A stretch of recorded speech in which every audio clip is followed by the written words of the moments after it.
सहकारिता क्षेत्र के लिए बहुत महत्वपूर्ण आज के कार्यक्रम में मेरे साथ मंच पर उपस्थित श्रीमान सुरेश प्रभु जी, जिनके नेतृत्व में 40 सदस्यों ने अनेक स्टेक होल्डर्स के साथ संवाद कर एक प्रकार से परिपूर्ण और दूरदर्शी सहकारिता नीति की सहकारिता क्षेत्र को भेंट देने का काम किया है। मेरे साथी मंत्री श्रीमान कृष्णपाल जी गुर्जर, श्री मुरलीधर महल, डॉक्टर आशीष भूतानी, सचिव सहकारिता, आज के कार्यक्रम में उपस्थित सहकारिता क्षेत्र के राष्ट्रीय स्तर पर काम करने वाले सभी सहकारी बंधुगण, पत्रकार छायाकार मित्रों, आप सभी का आज के कार्यक्रम में मैं स्वागत करना चाहता हूं। आज भारत सरकार की सहकारिता नीति 2025 का अभी विमोचन हुआ है। अगर मुझे ठीक याद है तो 2002 में पहली बार भारत सरकार सहकारिता नीति लेकर आई थी। उस वक्त भी भारतीय जनता पार्टी की सरकार थी।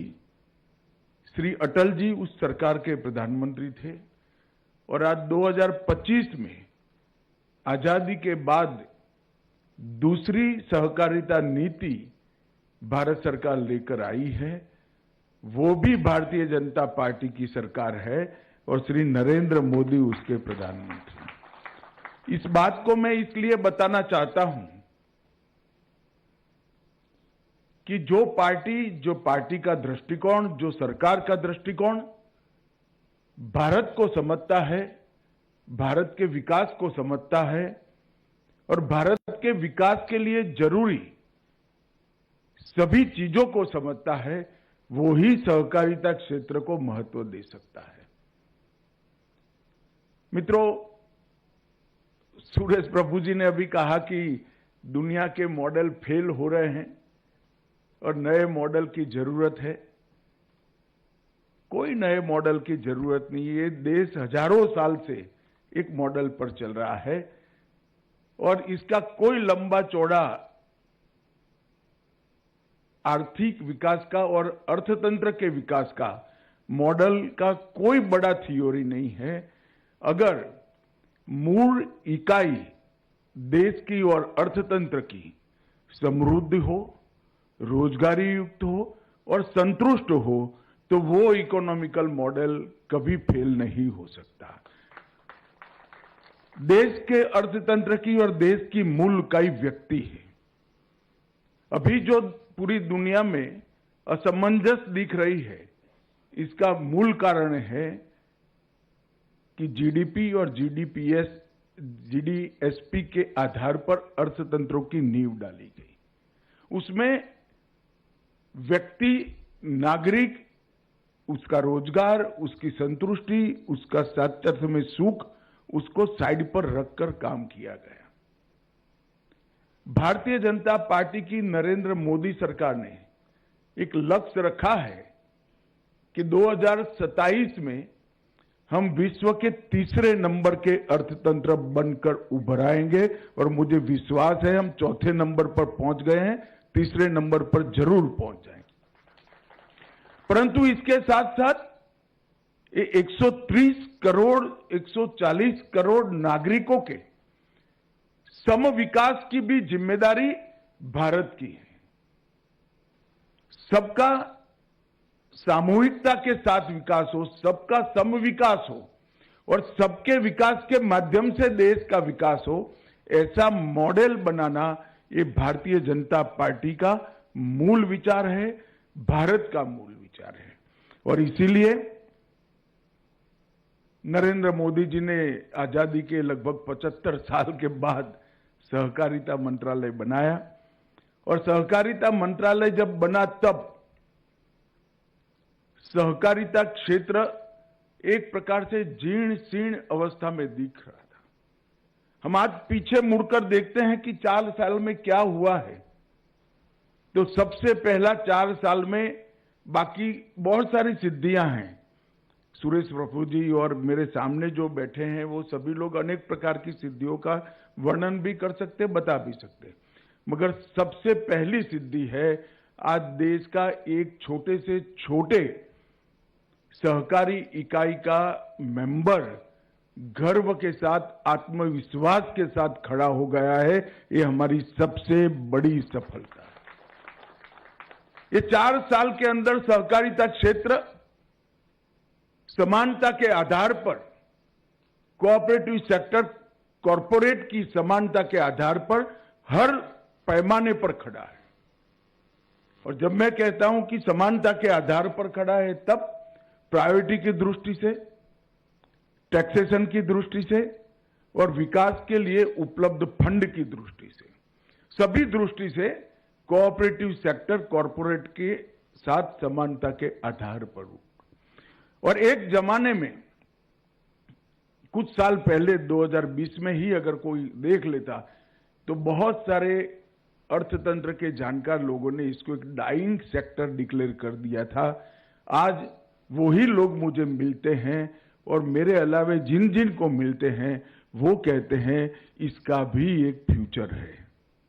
मगर मैं उन लोगों को बताना चाहता हूं कि जहां तक भारत के 130 करोड़ नागरिकों का सवाल है और विशेषकर 80 करोड़ लोग जो विकास की रेस में पीछे पड़ गए हैं, पीछे रह गए हैं, उनके लिए मैं एक वाक्य बोलना चाहता हूं, इसका भी फ्यूचर नहीं है, इसका ही फ्यूचर है। और ये लक्ष्य को सिद्ध करने के लिए ये 48 सदस्यों की कमेटी बनाई गई, जिसमें सुरेश प्रभु जी अध्यक्ष बने। उन्होंने 4 जगह क्षेत्रीय कार्यशालाएं भी की। कई चुने हुए प्रतिनिधि, कोऑपरेटिव क्षेत्र के नेता, विशेषज्ञ, शिक्षाविद, अनेक मंत्रालय, हर प्रकार के स्टेक होल्डर से विशद चर्चा कर एक कोऑपरेटिव नीति बनाई है। और सारे जो सुझाव आए, लगभग 750 के आसपास सुझाव आए, मुझे जो मिले हैं उसको मिलाकर उसमें 17 बैठकें हुई और फिर आरबीआई और नाबार्ड के साथ भी परामर्श हुआ और ये नीति बनी है।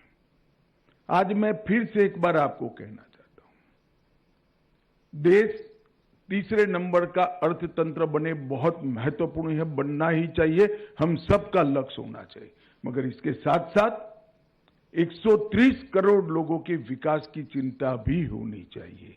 और मैं मानता हूं कि 130 करोड़ लोगों को साथ में रखकर देश के अर्थतंत्र का विकास करने की क्षमता केवल और केवल सहकारिता क्षेत्र में। नरेंद्र मोदी जी ने 80 करोड़ लोगों को एक 10 साल के अंदर घर दे दिया, घर में बिजली दे दी, घर में गैस का सिलेंडर दे दिया, शौचालय दे दिया,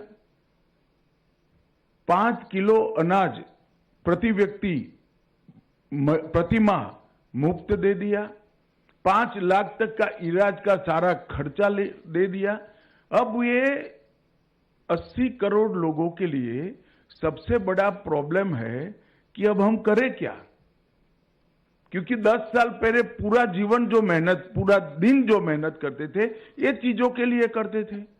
एक सरकार ने उनको 10 ही साल में सारा दे दिया। मैं तो गांव देहातों में घूमने वाला आदमी हूं, देश भर में घूमने वाला। कई लोग ऐसे हैं जिन्होंने मुझे कहा है, भाई हमारे पास 8 पीढ़ी के बाद हमारा खुद का घर आया है। कई लोग ऐसे हैं जिनके घर में पहली बार बिजली आई, नल आया है। गैस का सिलेंडर 12 करोड़ लोगों के घर में पहली बार आया है। वो हजम ही नहीं कर पा रहे। अब मैं करूं क्या? एक बड़ा वैक्यूम उसके जीवन में खड़ा हो गया। अब वो इससे आगे बढ़ना चाहता है। वो अपनी बच्ची के लिए स्कूटी लाना चाहता है, अपने घर में छोटा सा एयर कूलर लाना चाहता है, एक इस्त्री लाना चाहता है अपने कपड़ों को ठीक ठाक करने के लिए, मगर वो मेहनत करना चाहता है, उसके पास पूंजी नहीं है। तो छोटी छोटी पूंजी वाले अनेक लोगों को मिलाकर बड़ी पूंजी बनाकर एक उद्यम स्थापित करने की क्षमता केवल और केवल कोऑपरेटिव में है और कहीं नहीं है। और इसीलिए कोऑपरेटिव नीति बनाते वक्त बहुत ध्यान रखा गया है कि नीति का केंद्र बिंदु वो व्यक्ति होगा, 130 करोड़ लोग होंगे, वो गांव होगा, हमारा एग्रीकल्चर होगा, गांव की महिला होगी, दलित होगा, आदिवासी होगा। और इसी को दृष्टिगत रखकर इन नीति का निर्माण किया गया है। इसका विजन एक वाक्य में कहे तो सहकार के समृद्धि के माध्यम से 2047 में विकसित भारत बनाना, उसका मिशन प्रोफेशनल, ट्रांसपेरेंट और तकनीक से युक्त, जिम्मेदार और आर्थिक रूप से स्वतंत्र और आर्थिक रूप से सफल छोटी छोटी कोऑपरेटिव इकाइयों को बढ़ाना और हर गांव में एक कोऑपरेटिव कम से कम करना। ये लक्ष्य के साथ आज हम आगे बढ़े हैं और ये लक्ष्य को सिद्ध करने के लिए 6 स्तंभ, 6 पिल्लर तय किए गए। नींव का सशक्तिकरण, ग्रामीण क्षेत्र पर जो इकाइयां कोऑपरेटिव का काम कर रही है उसको मजबूत करना, कानून में लचीलापन लाकर अगर इकाई फेल कर जाती है तो लिक्विडेशन में ले जाकर नई इकाई रजिस्टर करना। एक भी गांव ऐसा ना हो, पंचायत ऐसी ना हो जहां पर कोऑपरेटिव की उपस्थिति न हो। जीवंतता प्रोत्साहित करना, आत्मनिर्भर, गतिशील और मजबूत कोऑपरेटिव इकोसिस्टम बनाकर हर इकाई को लाइव इकाई बनाने का प्रयास करना। हमारी जो सहकारी समितियां हैं, चाहे ग्रामीण सेल स्तर पर काम करती है, तहसील स्तर पर काम करती है, जिले स्तर पर काम करती है, स्टेट या अखिल भारतीय स्तर पर काम करती है, वो सारी समितियों को भविष्य की चुनौती के लिए तैयार करना और समावेशिता को बढ़ावा देना, मेंबर्स का, समितियों को भी बढ़ाना और समितियों के मेंबर्स को भी बढ़ाना। नए उभरते हुए क्षेत्रों में कोऑपरेटिव का प्रवेश कराकर कई सारे क्षेत्रों में कोऑपरेटिव की भावना के साथ काम करने की नई शुरुआत करना। हेल्थ में थोड़ा बहुत काम हो रहा था मगर अब ज्यादा काम होगा। टूरिज्म, टैक्सी, इंश्योरेंस और ग्रीन एनर्जी तक का बारीक प्लानिंग हमारे मंत्रालय ने किया है और टैक्सी और इंश्योरेंस में तो हम बहुत कम समय में बहुत अच्छी शुरुआत के साथ बाहर आएंगे। एक प्रकार से नए उभरते हुए क्षेत्रों में कोऑपरेटिव की एंट्री मतलब सफल कोऑपरेटिव इकाइयां इकट्ठा होकर एक कोऑपरेटिव बनाएगी जो नए क्षेत्र में कोऑपरेटिव की शुरुआत करेगी। उसका जो मुनाफा होगा वो इकाइयों के माध्यम से अंततोगत्वा पैक्स के मेंबर तक पहुंचेगा। इस प्रकार की एक बड़ी इकोसिस्टम तैयार करना और भविष्य की पीढ़ी के लिए भी कोऑपरेटिव एक बहुत अच्छा जरिया है देश के विकास का, ऐसी श्रद्धा खड़ी करना। अभी कहा कि कोऑपरेटिव को अब सम्मान मिला है। मैं आज आप सबके सामने हूं तब भी मैं कहना चाहता हूं कि सम्मान उसी को मिलता है जो सहायता नहीं मांगता है। कोई इकाई ऐसी न हो जिसको सहायता की जरूरत हो। सेक्टर को सहायता करने के लिए नरेंद्र मोदी जी की सरकार तैयार है, 24 घंटे तैयार है, मगर इकाइयों ने अपने आप को मजबूत करना पड़ेगा। मैं आगे बात करूंगा जब अर्बन डेवलपमेंट, अर्बन कोऑपरेटिव बैंकों की बात आएगी तब। इसके अंदर हमने 83 जगह इंटरवेंशन के पॉइंट्स तय किए, 83 हस्तक्षेप के बिंदु तय किए हैं। और सुरेश प्रभु जी ने जैसे कहा, प्रभु जी जो जो चर्चा होती थी ये बीच बीच में बताते जाते थे, तो हमने पॉलिसी आने का राह नहीं देखा। 83 बिंदुओं में से 58 बिंदुओं पर काम हो चुका है और 3 पॉइंट हमारे पूरे भी हो चुके। कार्य प्रगति पर है 58 का, 3 बिंदु पूरे हो चुके हैं, 2 बिंदु ऐसे हैं जो निरंतर चलने वाले हैं, मतलब सातत्यपूर्ण तरीके से चलाने पड़ेगा, और 22 बिंदु पर अब नई शुरुआत होगी। तो ऐसे 83 बिंदुओं पर हमने ऑलरेडी काम शुरू कर दिया है। और मित्रों, सहकारी नीति जो है, इससे होगा क्या? निश्चित रूप से इस नीति को बारीकी से सभी राज्य जब इंप्लीमेंट करेंगे, तब एक समावेशी, सर्वसमावेशी, आत्मनिर्भर और भविष्य केंद्रित, फ्यूचरिस्टिक एक मॉडल बनेगा जो इस देश की कोऑपरेटिव को नया स्वरूप देने का काम करेगा। 2034 तक सहकारी क्षेत्र का देश के जीडीपी में योगदान 3 गुना बढ़ाने का काम हम करने वाले हैं। बहुत बड़ा लक्ष्य है, मुझे मालूम है, मगर हमने इसकी ठीक से तैयारी करी है। 50 करोड़ नागरिक जो एक्टिव मेंबर नहीं है या तो मेंबर ही नहीं है, ऐसे 50 करोड़ नागरिकों को एक्टिव मेंबर कोऑपरेटिव सेक्टर का बनाने का भी लक्ष्य रखा है। समितियों की संख्या में 30% की वृद्धि हम करेंगे, मतलब 8,30,000 है, इसमें 30% की वृद्धि हम करेंगे। हर पंचायत में एक प्राथमिक कोऑपरेटिव होगी, मतलब पैक्स जरूरी नहीं है, प्राथमिक डेयरी होगी, प्राथमिक मछुआरा समिति होगी, प्राथमिक मल्टीपर्पज पैक्स भी हो सकता है, प्राथमिक पैक्स भी हो सकता है। और इसके माध्यम से जो युवा काम कर सकता है, इसकी रोजगारी भी बढ़ाना। पारदर्शिता, ट्रांसपेरेंसी, वित्तीय स्थायित्व और संस्थागत विश्वास, इसको हर इकाई बढ़ाए, इसके लिए एक क्लस्टर भी बनाएंगे और मॉनिटरिंग सिस्टम भी हम बनाने वाले हैं। और मॉडल सहकारी गांव मेरे मत क्षेत्र में सबसे पहले एक शुरू हुआ है, नाबार्ड का इनिशिएटिव है। ये मॉडल सहकारी गांव जो बने हैं, इसके एक्सपीरियंस का अनुभव कर कर कोऑपरेटिव सेक्टर, जीएससी बैंकों, मतलब स्टेट कोऑपरेटिव बैंकों के माध्यम से हर तहसील में 5-5 मॉडल कोऑपरेटिव गांव खड़ा करने का हम प्रयास करेंगे। श्वेत क्रांति 2.0 के जरिए महिलाओं की सहभागिता को हम इसके साथ जोड़ेंगे।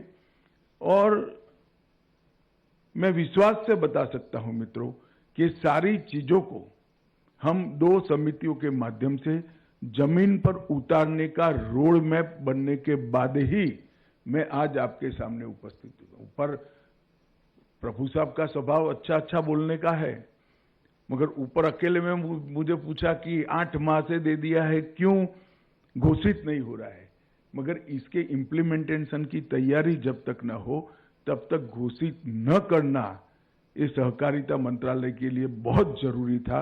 आज मैं कह सकता हूं कि सहकारिता मंत्रालय मोदी जी के नेतृत्व में इसके इम्प्लीमेंटेशन के लिए संपूर्ण रूप से तैयार है और हम इसको जमीन पर उतारेंगे। मित्रों, 2 दशक में टेक्नोलॉजी वो हर छोटे इकाई तक पहुंचे और सामाजिक और आर्थिक ढांचा जो गांव का है उसमें बड़ा परिवर्तन लाए, इस प्रकार का भी इसके अंदर तत्व हमने डाला है।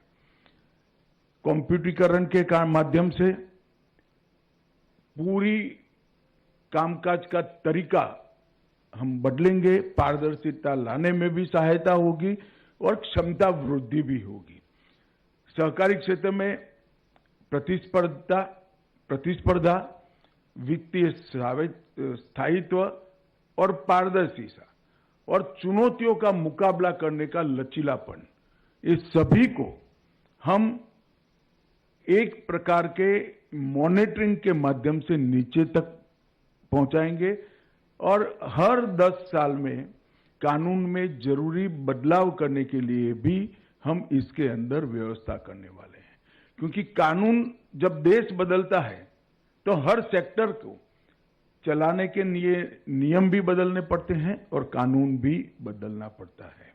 और आत्मनिर्भर भारत का लक्ष्य सिद्ध करने के लिए ग्रामीण इकोसिस्टम, एग्रीकल्चर इकोसिस्टम और देश के गरीब को इसके माध्यम से देश के अर्थतंत्र का बहुत विश्वसनीय हिस्सा बनाने का काम हम करेंगे। एक संतुलित सहकारी विकास, एक राज्य में कोऑपरेटिव आंदोलन अच्छा है, दूसरे राज्य में मध्यम है, तीसरे राज्य में जीर्ण शीर्ण होकर समाप्त हो गए, ऐसा नहीं चलेगा। हर राज्य में संतुलित सहकारी विकास हो, इसका भी हमने रोड मैप बनाया है। डेटा बैंक के आधार पर ABC ग्रेडेशन कर C के लिए क्या कार्य योजना होगी, B के लिए क्या कार्य योजना होगी और A, B और C को कैसे मजबूत करेंगे, इसकी भी हमने कार्य योजना ढंग से बनाया है। नए सेक्टर खोलने के लिए बहुत धैर्यपूर्वक हम काम कर रहे हैं, मगर मुझे विश्वास है कई ऐसे सेक्टर में कोऑपरेटिव पहुंचेगी जिसकी कल्पना किसी ने नहीं की होगी। यह सहकारिता नीति एक प्रकार से दूरदृष्टिपूर्ण है, व्यवहारिक भी है और रिजल्ट ओरिएंटेड, परिणामोन्मुखी है। अब इसको हमने 21वीं सदी के मध्य भाग तक की जरूरियातों को ध्यान में रखकर बनाया है। मतलब 2047 तक जब भारत की आजादी की शताब्दी मनाई जाएगी, यही कोऑपरेटिव पॉलिसी के आधार पर हमारे देश का कोऑपरेटिव आंदोलन बढ़ेगा। सहकार से समृद्धि के लक्ष्य के लिए GDP में बढ़ोतरी के साथ साथ रोजगारी और व्यक्ति का आत्मसम्मान, ये दोनों को भी लक्ष्य बनाया गया है। सदस्य केंद्रित मॉडल, उसको नींव बनाने का काम किया है।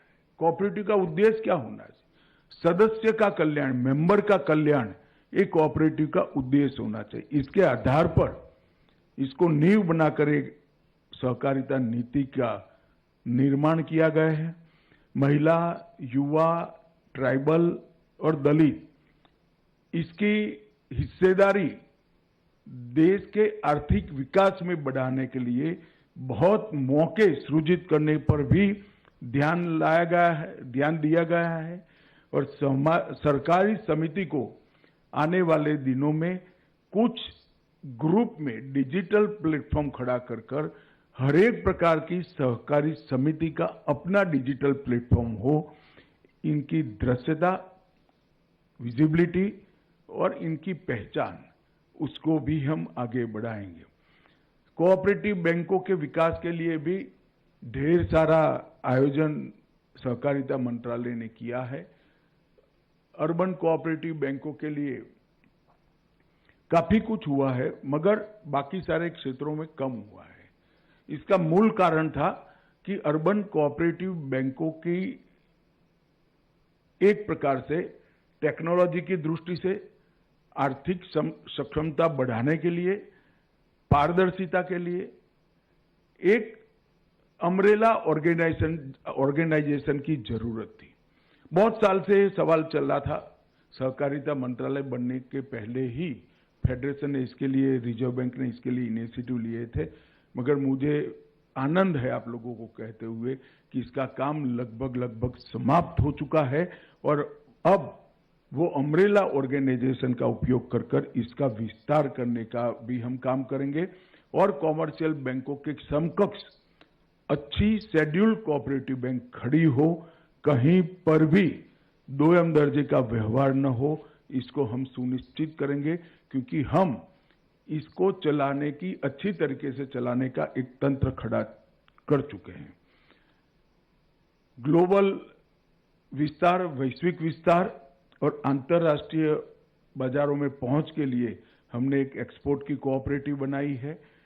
टेक्नोलॉजी के आधार पर पारदर्शी प्रबंधन करने के लिए भी पैक्स का मॉडल बन चुका है, अर्बन कोऑपरेटिव बैंक का मॉडल बनना शुरू है।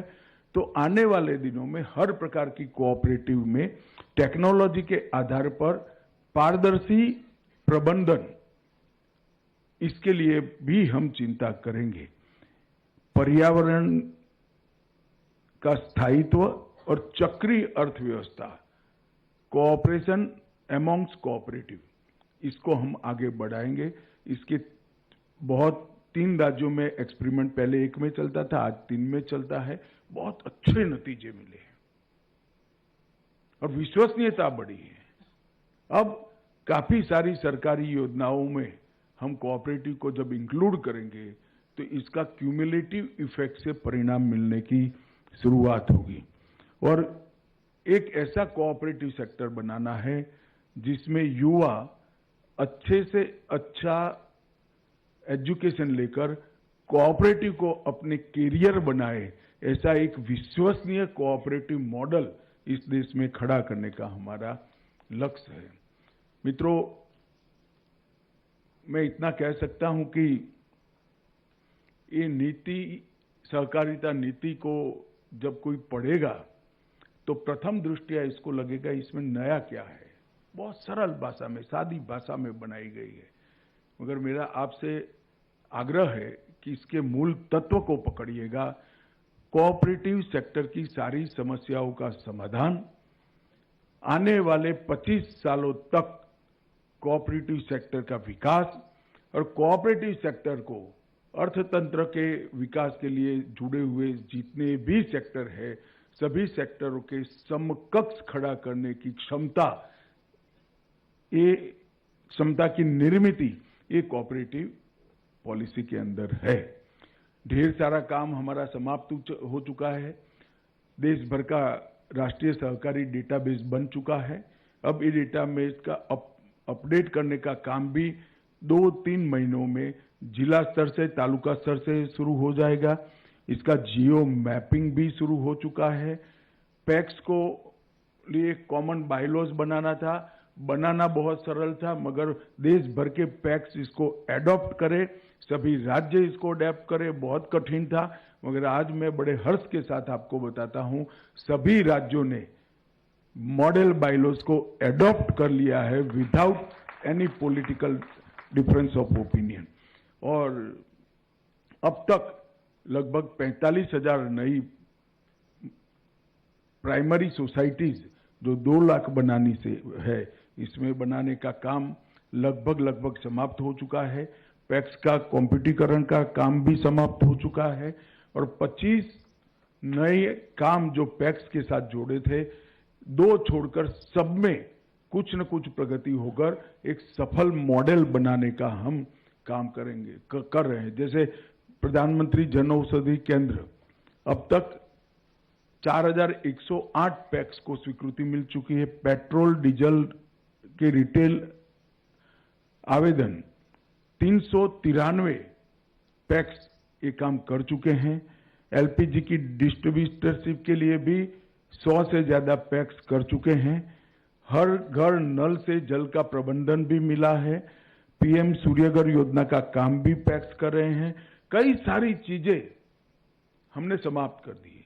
इस सब के लिए एक वेल ट्रेन मैन पावर के लिए त्रिभुवन सहकारी यूनिवर्सिटी की नींव डालने का काम भी समाप्त हो चुका है।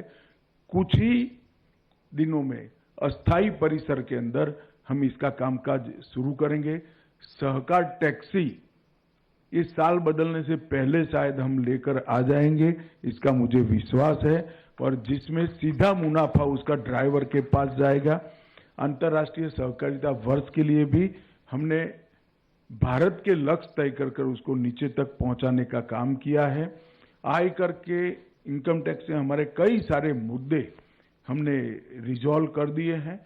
मैंने जैसा पहले कहा, सहकारिता में सरकार, ये मॉडल को हम धीरे धीरे अब सब जगह अप्लाई कर सके इतना पुख्त बना चुके हैं, मैच्योर बना चुके हैं। और कोऑपरेटिव बैंकों के लिए भी कई नई शुरुआतें हमने की हैं। इसके साथ साथ 3 बहुराज्यीय सहकारी समिति बनाई है, एक एक्सपोर्ट के लिए, एक बीज के लिए और एक ऑर्गेनिक के सर्टिफिकेशन, ब्रांडिंग और मार्केटिंग के लिए। मैं पूरे विश्वास के साथ कह सकता हूं, ये तीनों समितियां आने वाले दिनों में जिस तरह से हमारे कोऑपरेटिव के आज अमूल, इफको, क्रिप्को बहुत अच्छी कोऑपरेटिव दुनिया जानती है, इसी प्रकार से तीनों समितियां आगे बढ़ेगी, इसका मुझे विश्वास है। एनसीडीसी की भूमिका भी बहुत अच्छे तरीके से हमने बढ़ाई है, आने वाले दिनों में बढ़ेगी। चीनी मिलों को आर्थिक रूप से एक प्रकार से आत्मनिर्भर करने के लिए हमने 10,000 करोड़ की सहायता की है। टैक्सेशन का 15,000 करोड़ का पुराना, सालों पुराना प्रॉब्लम हमने रिजॉल्व किया है और इथेनॉल के माध्यम से, और इथेनॉल को भी मल्टीपर्पज बना, इथेनॉल के संयंत्र को मल्टीपर्पज बनाकर हम इसमें भी अब आगे बढ़ रहे हैं। श्वेत क्रांति 2 आने वाले दिनों में ग्रामीण विकास का बहुत बड़ा पिलर बनने वाला है और इसमें महिलाओं की भागीदारी भी बहुत प्रमुखता से हम करने में आगे बढ़े हैं। मित्रों, मैं अंत में इतना ही कहना चाहता हूं कि मोदी जी ने बहुत दूरदर्शिता के साथ सहकारी मंत्रालय की रचना की। उसका उद्देश्य समाज के हर वर्ग को आगे बढ़ाना था, विकास को, डेवलपमेंट को सर्वस्पर्शीय, देश के हर कोने को छूने वाला विकास और सर्वसमावेशी, देश के हर वर्ग को समावेश करने वाला विकास करना था। कोई डेवलपमेंट का ऐसा मॉडल सफल नहीं हो सकता जिसमें देश का एक एक नागरिक इसकी चिंता न हो। तो एक सर्वसमावेशी, सर्वस्पर्शीय विकास का मॉडल बनाने का काम सहकारिता मंत्रालय ने हाथ में लिया है। मुझे विश्वास है कि आज जो कोऑपरेटिव पॉलिसी यहाँ सबके सामने रखी गई है, एक कोऑपरेटिव पॉलिसी आने वाले 25 साल के साथ लिए, मतलब देश की आजादी की शताब्दी तक ये क्षेत्र को रिलेवेंट भी बनाएगी, एक क्षेत्र को कंट्रीब्यूट करने वाला क्षेत्र भी बनाएगी और एक क्षेत्र को भविष्य का क्षेत्र भी बनाएगी। इसका मुझे विश्वास है। यहाँ ढेर सारे ऐसे लोग बैठे हैं जो कोऑपरेटिव क्षेत्र में मुझसे भी सीनियर है, बहुत अच्छा काम किया है। मेरा सभी से और आज के कार्यक्रम के माध्यम से सभी राज्यों को भी अनुरोध है कि राज्य भी सेक्टर वाइज और अपने स्टेट की रिक्वायरमेंट के हिसाब से इसी के अनुसंधान में कोऑपरेटिव नीति को तैयार करें और राज्य में कोऑपरेटिव के डेवलपमेंट के लिए आगे बढ़े। अंत में मैं 48 सदस्य जो प्रभु साहब के नेतृत्व में इसके लिए जो मंथन किए हैं, वो सभी का सहकारिता मंत्रालय और देश के करोड़ों कोऑपरेटिव के साथ जुड़े हुए भाइयों बहनों की ओर से हृदय पूर्वक धन्यवाद कर मेरी बात को समाप्त करता हूं। वंदे मातरम। व्हिडिओ रिपोर्टर नम्रता सावंत, KTV न्यूज, मुंबई। आपल्या परिसरातील बातम्या आमच्यापर्यंत पोहोचवण्यासाठी स्क्रीनवर दिलेल्या क्रमांकावर संपर्क साधू शकता। दूरध्वनी क्रमांक 9833235011। त्याचप्रमाणे अधिक माहितीसाठी स्क्रीनवर दिलेल्या KTV न्यूजच्या ईमेल आयडीवर देखील संपर्क करता येईल।